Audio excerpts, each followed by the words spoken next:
Bonjour à tous, Yanis Brioul, consultant SEO à Grenoble. On se retrouve aujourd'hui sur cette nouvelle vidéo, notamment pour faire un diagnostic très succinct de Suzuki Marine. L'objectif, c'est d'avoir rapidement des points d'action à mettre en place au niveau du référencement pour essayer de régler des choses les plus logiques.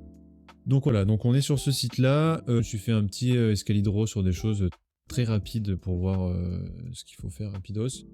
Donc là, dans ma Google Speed, j'aime bien quand même regarder donc sur mobile et sur bureau, donc on est dans les performances moyennes. Ensuite, il nous fait remonter des erreurs là-dessus au niveau du CSS et au niveau du JavaScript. Généralement, c'est des choses classiques, où donc c'est minifier le JavaScript et le CSS, le différer, on peut le faire aussi pour le HTML, c'est important. Et ça aussi là-dessus, généralement, il y a souvent ce problème-là sur WordPress. Bon là, pour le coup, c'est pas du tout un WordPress.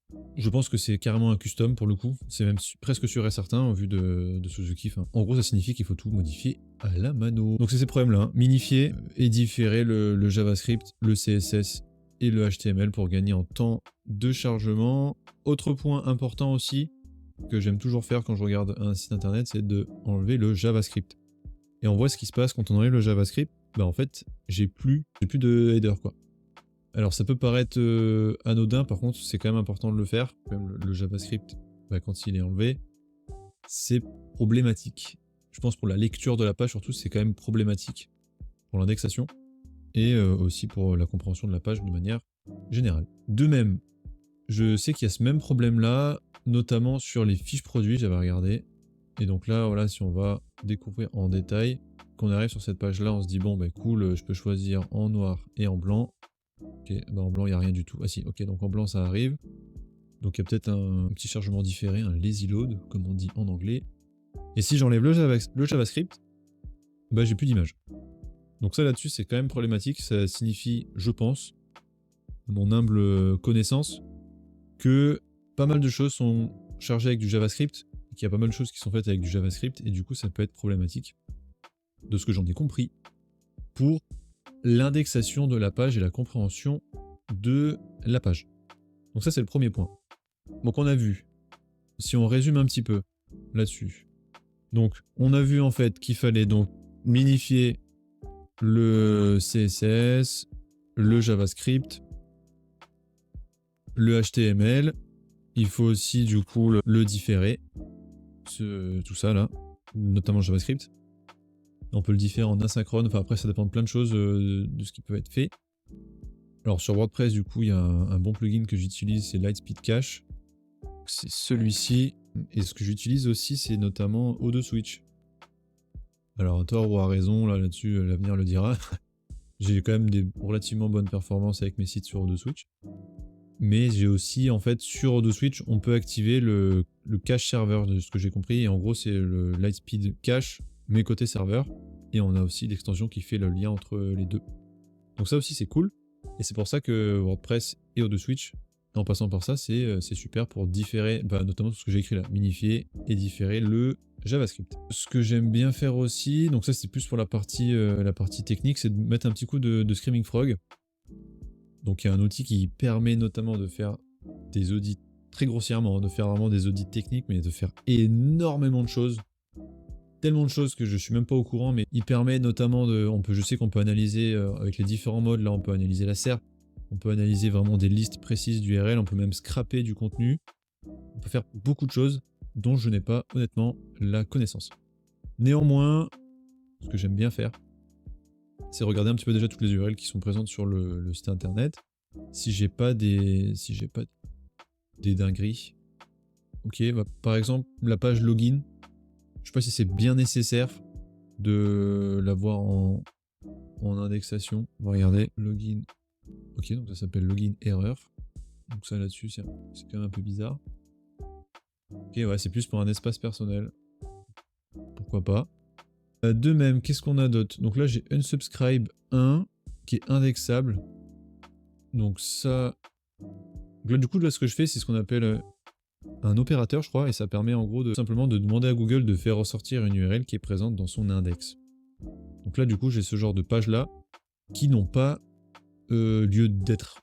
présente dans l'index de Google. Donc là-dessus, on s'adresse à Suzuki. Donc là, c'est quand même un mastodonte. Donc là, j'ai les datas importantes, le DA, etc. Donc ok, donc c'est quand même un gros site. En dehors même du simple fait de regarder le DA, de base, Suzuki, c'est mastodontesque. Et par exemple, si on devait s'adresser à un site peut-être plus petit, avec moins d'autorité, moins de budget surtout, etc., je conseillerais de désindexer ces pages-là qui n'ont aucune utilité en référencement. D'une, parce que personne tape des abonnements newsletter dans Google pour arriver sur cette page-là. Elle n'a pas d'utilité. Et en fait, cette page-là prend du budget d'indexation. Donc de ce que j'en ai compris, chaque site internet a un budget qui lui est alloué, plus ou moins, grossièrement. Et en fait, Google, du coup, pour aller sur votre site internet, ça lui coûte forcément, il y a des milliers de serveurs, voire même peut-être un peu plus que des milliers, des serveurs de Google qui vont du coup tous les jours travailler sur toute l'infrastructure de Google. Et du coup, les petits robots ils vont venir sur votre site, pour faire simple, et ça a un coût pour Google, et si on lui facilite ce coût, du coup ça coûte moins cher à Google, donc c'est cool là-dessus, ça permet d'être plus clair sur son site internet, sur la compréhension pour Google de votre site internet. Voilà, dans les grandes lignes. Donc du coup, je conseillerais de mettre cette page-là en no-index, et il me semble que j'ai d'autres pages qui sont à peu près comme ça. Généralement, là, les mentions légales, tout ce qui est politique de confidentialité et mentions légales, moi je les mets en no-index. Je sais pas si c'est une bonne ou mauvaise pratique, je sais que généralement dans les mentions légales, on fait des liens, alors j'ai beaucoup d'agences de com qui font des liens dans la mention légale vers leur site, ou en bas en absolute footer, tout en bas quoi. Je sais pas si c'est une bonne ou mauvaise chose, mais je pars juste du postulat que la mention légale, qu'elle soit en non-index ou en index, Google va quand même la voir, mais il va pas l'indexer, et du coup on va optimiser ce budget d'indexation. Budget crawl en anglais, je crois que ça s'appelle. Donc ça peut être super intéressant là-dessus. Qu'est-ce qu'on a d'autre comme page Donc là voilà, c'est les pages produits. J'ai une page 404 qui est indexable. Ok. Donc ça. Alors là, c'est incroyable. Ok, ouais, donc j'ai une page 404 qui s'indexe. Bon là pour le coup on est bien d'accord qu'il y a des pages du coup à désindexer pour être optimisé au niveau du référencement. Donc si on revient là-dessus, sur la partie technique, est-ce qu'on peut lister? Encore une fois, c'est un audit très très succinct, hein, mais c'est vraiment histoire d'avoir des points d'optimisation rapides à mettre en place. Et de même, important, donc là j'utilise en plugin, j'utilise SEO Meta in One Click, il y en a plein, SEO Mignon et plein d'autres de plugins qui permettent de regarder notamment tous les headings. Et voilà, donc là du coup j'ai pas de H1 sur la page. Alors, est-ce que c'est dramatique en SEO? De ce que j'en ai compris, un petit peu. C'est pas dramatique en mode votre site va exploser quoi, mais c'est quand même un petit peu dramatique de pas avoir de H1 sur une page. C'est un peu comme dans un journal, si on n'a pas de gros titres, on sait pas ce qu'on doit lire et c'est pas correctement structuré. Donc je conseille toujours de mettre un seul H1 par page, comme dans un journal, il n'y a qu'un seul gros titre. Et d'avancer là-dessus. Donc du coup on voit qu'il n'y a pas de H1 sur la page d'accueil. Et du coup, alors on va partir du postulat, si je pars sur une fiche produit, donc ça, c'est ce que j'appelle une fiche produit, dans le sens où on a quand même je crois qu'il y a contacter le revendeur, etc. Est-ce que j'ai un H1? Oui, j'ai un H1. Je présume que ça, c'est le modèle du moteur, et que du coup, si je tape Suzuki, voilà, donc forcément, c'est les modèles de moteur, et bon, on s'adresse à Suzuki, donc forcément qu'ils remontent, et encore eux d'ailleurs qui remontent. Donc là-dessus, pas de source. Moi, je m'approche que vraiment sur la partie SEO, sur la partie UX. Je laisse les professionnels le faire, parce que c'est pas du tout mon domaine. Et là, on avait vu sur cette page-là, si je l'enlève, ok, donc j'ai aussi le header qui saute quand même, ce qui est problématique, et ça qui apparaît à droite, et les images qui sautent. Donc, le JavaScript, grosse problématique pour ce site, au niveau du JavaScript. Ok, là-dessus, donc j'ai mis désindexer les pages inutiles, et en plus, tac, pas de H1 sur la page d'accueil. Et on peut supposer que sur les autres pages, ça soit pareil. Néanmoins, comme c'est succinct, je ne vais pas aller vraiment en profondeur là-dessus. Ensuite, partie intéressante, c'est la partie stratégique du site internet. Donc là-dessus, je me suis connecté sur Rankerfox, qui est un groupe buy, qui permet d'accéder à plein d'outils, notamment SEMrush. Et là, on va regarder le trafic et le positionnement de manière globale du site internet via SEMrush. Du coup, hop, on se met ici, 4700, très bien, donc ça c'est le nombre de visiteurs, on est bien en France. Ça c'est la moyenne lycée par mois du nombre de visiteurs. Bon après c'est normal, on est quand même sur un gros site, donc c'est normal qu'il fasse quand même du trafic. Par expérience, c'est souvent la page d'accueil d'ailleurs qui fait du trafic. Sur ce genre de site, on va voir ça. Yes, c'est ça. Bon ok, c'est bien la page d'accueil, donc on est vraiment sur des mots-clés qu'on appelle branding, donc c'est des mots-clés de marque où les gens vont taper Suzuki Marine, ou juste Suzuki, et ils vont arriver du coup sur le site. Néanmoins, on voit vraiment que la page d'accueil fait 81% du trafic, et tout le reste, on est vraiment sur du 2%, etc.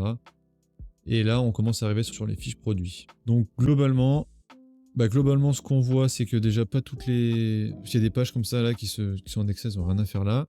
Alors globalement, ce que je conseille du coup, c'est de retravailler du coup les pages produits pour les positionner sur les bons mots-clés. Ça, c'est assez important. Et c'est ce qu'on voit ici, hein. Plutôt que d'avoir vraiment la page d'accueil qui prend tout le trafic, retravailler ces fiches produits pour mettre les bons mots-clés, retravailler le contenu, du coup pour que les fiches soient mises en avant. Là-dessus, c'est un exemple un petit peu, j'allais dire presque drastique, parce que là, du coup, on est sur Suzuki Marine, donc c'est vraiment une marque connue et reconnue. Mais si votre site internet, il est tout neuf, ou qu'il galère un petit peu à se positionner, et que vous voyez que c'est la page d'accueil qui fait le maximum de trafic, c'est ce que je conseillerais, à savoir retravailler du coup les pages fiches produits en regardant ce que j'ai regardé auparavant, c'est des problèmes de JavaScript et autres, et aussi en mettant les bons mots-clés sur les bonnes pages pour faire un maximum de trafic via les fiches produits, parce que c'est ça en fait qui à la fin fait du business, et c'est ça le but du SEO, c'est à la fin de faire du business, de faire de l'argent. Donc, fiches produits, notamment sur ce genre de site-là, fiches produits qui doivent être le plus possible mises en avant et enlever les pages qui servent à rien, quoi.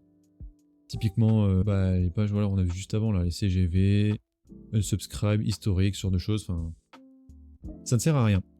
Voilà, donc globalement, on a vu ce qui allait et ce qui allait pas sur le site internet. Donc ce qui va, c'est que forcément, il y a une forte autorité, une grande marque, Suzuki, qui est reconnue, donc c'est forcément la page d'accueil qui fait un maximum de trafic. Et ce qui va pas, donc c'est ce qui a été mis en avant ici. Donc on voit qu'il faut unifier le CSS, le JavaScript, le HTML, différer aussi le JavaScript. En gros, tout ce que dans WordPress, tout ce que WP Rocket ou un plugin de cache peut vous proposer classiquement, quoi. À voir en même temps si ça casse ou pas votre site. Donc là, pour le coup, c'est vraiment pour WordPress. Parce que là, en fait, c'est un site custom, donc c'est un peu plus complexe. Donc j'ai pas la connaissance là-dessus, mais je pense que c'est faisable. Il faut de même désindexer les pages qui sont inutiles pour le référencement. On l'a vu juste avant, donc les pages unsubscribe et autres. Il n'y a pas de H1 sur la page d'accueil, et ça peut laisser supposer que sur les autres pages, on a un balisage qui n'est pas carré. Et de même, sur les pages stratégiques, on n'a que la page d'accueil qui fait du trafic, et ça serait plus intéressant d'avoir aussi les fiches produits qui font du trafic, parce que c'est ces pages-là qui font du business, donc c'est ces pages-là qui doivent faire le maximum de trafic possible. Néanmoins, sur ce site-là, on s'en doute bien, les pages produits doivent pour la plupart être toutes bien indexées et bien se positionner, parce que c'est eux-mêmes qui proposent du coup les moteurs Suzuki. En tout cas, je vous remercie d'avoir regardé cette vidéo. Si vous avez la moindre question, n'hésitez pas à m'en faire part dans les commentaires, à liker la vidéo et à vous abonner si vous voulez suivre le reste de mes aventures.